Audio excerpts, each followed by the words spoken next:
ସାଙ୍ଗମାନେ ଜୟ ଶ୍ରୀ ମହାକାଳ।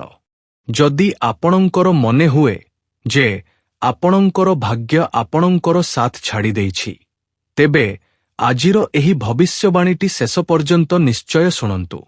ଜ୍ୟୋତିଷ ଶାସ୍ତ୍ର ଅନୁଯାୟୀ ଯେତେବେଳେ କର୍ମର ଫଳଦାତା ଶନିଙ୍କର ଫଳ, ଗୁରୁଙ୍କର ଶୁଭ ପ୍ରଭାବ ଏବଂ ସୂର୍ଯ୍ୟଙ୍କର ତେଜ ଏକାଠି ଅନୁକୂଳ ହେବାକୁ ଆରମ୍ଭ କରେ, ସେତେବେଳେ ବର୍ଷ ବର୍ଷ ଧରି ଅଟକି ରହିଥିବା କାମ ମଧ୍ୟ ଆଗକୁ ବଢ଼ିବାକୁ ଆରମ୍ଭ କରିପାରେ। ହୋଇପାରେ ଏହି ସମୟଟି ଆପଣଙ୍କ ଜୀବନରେ ମଧ୍ୟ ଏକ ନୂତନ ଅଧ୍ୟାୟର ଆରମ୍ଭର ସୂଚନା। ତେଣୁ ଭିଡିଓଟିକୁ ଶେଷ ପର୍ଯ୍ୟନ୍ତ ଦେଖନ୍ତୁ, କାରଣ ଏହାର ମଧ୍ୟରେ ମୁଁ ଏପରି ଏକ ଉପାୟ ମଧ୍ୟ କହିଦେବି ଯାହା ସକାରାତ୍ମକ ଚିନ୍ତା ଏବଂ ଆତ୍ମବିଶ୍ୱାସ ବଢ଼ାଇବାରେ ଅତ୍ୟନ୍ତ ସହାୟକ ବୋଲି ବିବେଚନା କରାଯାଏ। ସାଙ୍ଗମାନେ ସାବଧାନ, ଆଗାମୀ ଆଜିତ ପ୍ରହର ଠାରୁ ଆଗାମୀ ଘଣ୍ଟା ମଧ୍ୟରେ ମୁଁ ଏତିକି ଗ୍ୟାରେଣ୍ଟି ଦେଇପାରିବି ଯେ ଖୁସିର ଖବର ଶୁଣି ଆପଣମାନେ ଗୋଟିଏ ଗୋଡ଼ରେ ନାଚିବାକୁ ଆରମ୍ଭ କରିବେ। କିନ୍ତୁ ମହାଜାଗତିକ ଶକ୍ତିର କ'ଣ ସୂଚନା ରହିଛି? ମନ ଦେଇ ଶୁଣନ୍ତୁ। ଆଗାମୀ ସମୟରେ ଆପଣମାନେ କିଛି ନା କରି କେବଳ ରାଜା ହୋଇଯିବେ। ଜ୍ୟୋତିଷ ଶାସ୍ତ୍ରର ଦୃଷ୍ଟିରୁ ଏପରି ପ୍ରବଳ ସୂଚନା ମିଳୁଛି। ଏହି ଖବର ଶୁଣି ଆପଣମାନେ ଆନନ୍ଦରେ ଆତ୍ମହରା ହୋଇଯିବେ। କିନ୍ତୁ ଯଦି ଭିଡିଓଟିକୁ ଶେଷ ପର୍ଯ୍ୟନ୍ତ ଦେଖନ୍ତି ଏବଂ ଯଦି ମୋର କଥା ସତ ନ ହୁଏ, ତେବେ ମୁଁ ଆପଣଙ୍କୁ ଏକ ଶୂନ୍ୟ ପର୍ଯ୍ୟନ୍ତ ଉପହାର ଦେଇପାରିବି। କିନ୍ତୁ ଆପଣଙ୍କୁ କିଛି ବିଶେଷ ବିଷୟ ପ୍ରତି ଅବଶ୍ୟ ନଜର ରଖିବାକୁ ପଡ଼ିବ। ମୁଁ ପୂର୍ବରୁ କହିଥିଲି ନା ଯେ ବିଳମ୍ବ ହୋଇପାରେ, କିନ୍ତୁ ଅନ୍ଧ ଭଳି ଅନ୍ୟାୟ ହୁଏ ନାହିଁ। ହଁ, ସଠିକ୍ ଶୁଣୁଛନ୍ତି ଆପଣମାନେ। କିଛି ନା କରି ରାଜା ହୋଇଯିବେ। ଏହା ଗ୍ରହମାନଙ୍କର ଏକ ବହୁତ ବଡ଼ ସୂଚନା। ସାଙ୍ଗମାନେ, ମୁଁ ଆପଣଙ୍କୁ ଯେଉଁ କଥାଗୁଡ଼ିକ କହିବାକୁ ଯାଉଛି, ସେଗୁଡ଼ିକୁ କାନ ଖଡ଼ା କରି ମନୋଯୋଗ ଦେଇ ଶୁଣିବାର ଚେଷ୍ଟା କରିବେ। ଆପଣଙ୍କର କେବେ ଏପରି ମନେ ହୋଇଛି କି ପରିଶ୍ରମ ବହୁତ କରିଛନ୍ତି, କିନ୍ତୁ ତାର ଫଳ ଏପର୍ଯ୍ୟନ୍ତ ପାଇନାହାନ୍ତି? କେବେ କ'ଣ ଏପରି ଅନୁଭୂତି ହୋଇଛି? ଯଦି ହଁ, ତେବେ ଆଜିର ଏହି ବାର୍ତ୍ତାଟି, ଏହି ଭିଡିଓଟି କେବଳ ଏବଂ କେବଳ ଆପଣଙ୍କ ପାଇଁ। ଅତ୍ୟନ୍ତ ଗମ୍ଭୀର ବିଷୟରେ ଆଜି ଆମେ ଆଲୋଚନା କରିବାକୁ ଯାଉଛୁ ଏବଂ ଅନୁରୋଧ କରୁଛୁ ଯେ ଆପଣମାନେ ଏହାକୁ ବହୁତ ମନ ଦେଇ ଶୁଣିବେ ଏବଂ ଭିଡିଓଟିକୁ ଶେଷ ପର୍ଯ୍ୟନ୍ତ ଦେଖିବେ। କାରଣ ଜ୍ୟୋତିଷ ଶାସ୍ତ୍ର ଅନୁଯାୟୀ ଜୀବନରେ ଅନେକ ସମୟରେ ଏପରି ଏକ ମୁହୂର୍ତ୍ତ ଆସେ ଯେତେବେଳେ ବର୍ଷ ବର୍ଷ ଧରି କରାଯାଇଥିବା ପରିଶ୍ରମର ଫଳ ଏକାଠି ମିଳିବା ଆରମ୍ଭ ହୁଏ। ତେଣୁ କୁହାଯାଏ, ବିଳମ୍ବ ହୋଇପାରେ, କିନ୍ତୁ ଭଗବାନଙ୍କ ଘରେ ଅନ୍ଧ ଭଳି ଅନ୍ୟାୟ ହୁଏ ନାହିଁ। ଆପଣଙ୍କୁ ଆଦୌ ଚିନ୍ତା କରିବାର ଆବଶ୍ୟକତା ନାହିଁ। ଭଲ ସମୟ ଆସିବାରେ ବହୁତ ଅଧିକ ସମୟ ଲାଗିଯାଇଛି, ତାହା ମୁଁ ବହୁତ ଭଲ ଭାବରେ ଜାଣିଛି। କିନ୍ତୁ ଏତିକି ତ ମୁଁ କହିପାରିବି ଯେ ହଁ, ଏବେ ଆପଣଙ୍କ ଜୀବନରେ ଭଲ ସମୟ ଆସିଯାଇଛି। ମାତ୍ର କିଛି ଦିନ ଅପେକ୍ଷା କରନ୍ତୁ। ତାପରେ ଭଗବାନ ଏପରି ଏକ ଚମତ୍କାର କରିବେ ଆପଣଙ୍କ ଜୀବନରେ ଯାହା ଆପଣଙ୍କ ସମ୍ପୂର୍ଣ୍ଣ ଭାଗ୍ୟକୁ ବଦଳାଇ ଦେବ। ସାଙ୍ଗମାନେ, ଏହି ସମୟରେ କିଛି ଲୋକଙ୍କ ଜନ୍ମକୋଷ୍ଠୀରେ ଗୁରୁ ଗ୍ରହ ଅର୍ଥାତ୍ ବୃହସ୍ପତିଙ୍କର ଶୁଭଦୃଷ୍ଟି, ଠିକ୍ ସେହିପରି ଶନିଙ୍କର କର୍ମଫଳ ଏବଂ ସୂର୍ଯ୍ୟଙ୍କର ଶକ୍ତି ମିଳି ଏପରି ଯୋଗ ତିଆରି କରିପାରେ ଯାହା ଅଟକି ରହିଥିବା କାମଗୁଡ଼ିକୁ ଗତି ଦେବାରେ ଅତ୍ୟନ୍ତ ସହାୟକ ହୋଇପାରେ। ହଁ, ଆପଣଙ୍କୁ ଈଶ୍ୱରଙ୍କ ଉପରେ ବିଶ୍ୱାସ ରଖିବାକୁ ପଡ଼ିବ, କାରଣ ଭଗବାନ ପ୍ରତ୍ୟେକ ବ୍ୟକ୍ତିଙ୍କ ଉପରେ ଦୟାଳୁ ଅଛନ୍ତି ଏବଂ ସମସ୍ତଙ୍କର ଭାଗ୍ୟ ବଦଳାଇବା ପାଇଁ ଭଲ ଭଲ ଯୋଗ ମଧ୍ୟ ତିଆରି କରୁଛନ୍ତି ଏବଂ ଗୋଚର ଗ୍ରହମାନଙ୍କର ସାଥ ମଧ୍ୟ ମିଳୁଛି।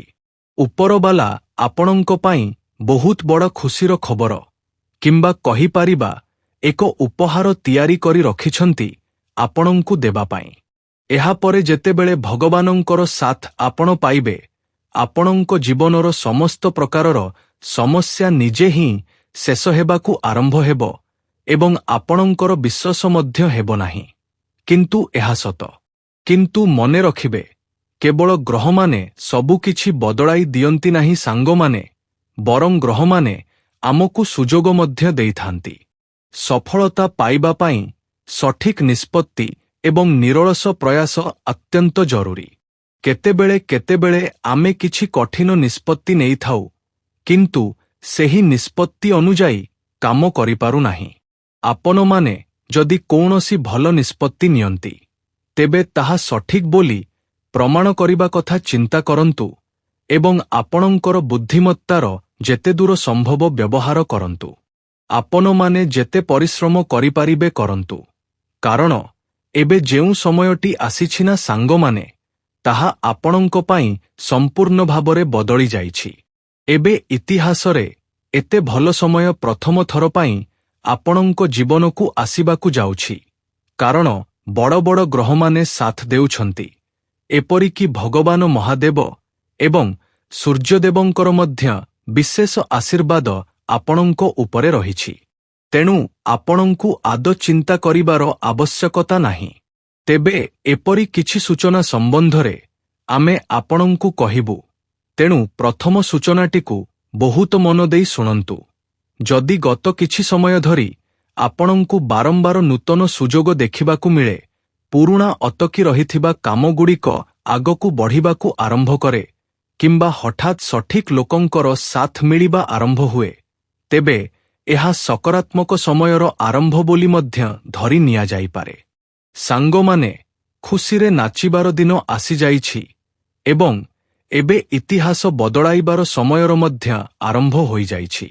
ଏତେ ଭଲ ପଜିଟିଭ୍ ସୂଚନା ମିଳୁଛି ଆପଣଙ୍କ ଜନ୍ମକୋଷ୍ଠୀରେ, ଏହା ଦେଖି ମୋର ମଧ୍ୟ ବହୁତ ଆନନ୍ଦ ହେଉଛି। ଆଉ ଯେତେବେଳେ ଆପଣଙ୍କ ଜୀବନରେ ଏହି ପ୍ରକାରର ଘଟଣା ସତରେ ଘଟିଯିବ, ସେତେବେଳେ ଆପଣମାନେ ମଧ୍ୟ ଗୋଟିଏ ଗୋଡ଼ରେ ନାଚିବାକୁ ଆରମ୍ଭ କରିଦେବେ। ସାଙ୍ଗମାନେ, ଯଦି ଆପଣଙ୍କୁ ଇତିହାସ ବଦଳାଇବାକୁ ହୁଏ, ତେବେ ଆଜିଠାରୁ ହିଁ ପରିଶ୍ରମ ଆରମ୍ଭ କରିଦିଅନ୍ତୁ, କାରଣ ଖରାପ ସମୟ ଏବେ ଶେଷ ହୋଇଯାଇଛି ଏବଂ ଭଲ ସମୟର ଆରମ୍ଭ ହୋଇଯାଇଛି। ଏବେ ଯାହା କିଛି ହେବ, ତାହା ଆପଣମାନେ ଆଗାମୀ ଜନ୍ମ ପର୍ଯ୍ୟନ୍ତ ମନେ ରଖିବେ। ଦ୍ୱିତୀୟ ସୂଚନାଟି ହେଲା, ଯଦି ମନରେ କୌଣସି କାରଣ ବିନା ଆତ୍ମବିଶ୍ୱାସ ବଢ଼ିବାରେ ଲାଗେ ଏବଂ ନକାରାତ୍ମକ ଚିନ୍ତା କମିବାରେ ଲାଗେ, ତେବେ ଏହା ମଧ୍ୟ ଶୁଭ ମାନସିକ ପରିବର୍ତ୍ତନର ସୂଚନା ହୋଇପାରେ। ଆଉ ଯେତେବେଳେ ଏତେ ଭଲ ସୂଚନା ମିଳେ, ସେତେବେଳେ ଆପଣଙ୍କର ଟିକିଏ ନିଜର ବୁଦ୍ଧିମତ୍ତାର ବ୍ୟବହାର କରିବା ଉଚିତ। ଦେଖନ୍ତୁ, ଆପଣମାନେ ପରିଶ୍ରମ କରୁଛନ୍ତି, ବହୁତ ଭଲ କଥା। ଭଗବାନଙ୍କ ଦର୍ଶନ କରନ୍ତୁ ଏବଂ ଏହି ଅତଳ ବିଶ୍ୱାସ ରଖନ୍ତୁ ଯେ ମୋର ସାଥ ଯାହା କିଛି ହେବ, ବହୁତ ଭଲ ହେବ। ମୁଁ ଆପଣଙ୍କୁ ବିଶ୍ୱାସ ଦେଉଛି, ଆପଣମାନେ ଯଦି ପଜିଟିଭ୍ ଭାବନ୍ତି, ତେବେ ଆପଣଙ୍କ ସାଥ କେବେ ମଧ୍ୟ ନକାରାତ୍ମକ ଘଟଣା ଘଟିବ ନାହିଁ। ଆଉ ମୁଁ ଆପଣଙ୍କୁ ଯେଉଁ ତଥ୍ୟଗୁଡ଼ିକ ଦେଉଛି ନା, ତାହା ଜେନୁଇନ୍ ତଥ୍ୟ। ଏଥିପାଇଁ ମୁଁ ବହୁତ ପରିଶ୍ରମ କରିଛି। ଜନ୍ମକୋଷ୍ଠୀରେ ଏପରି ଯୋଗ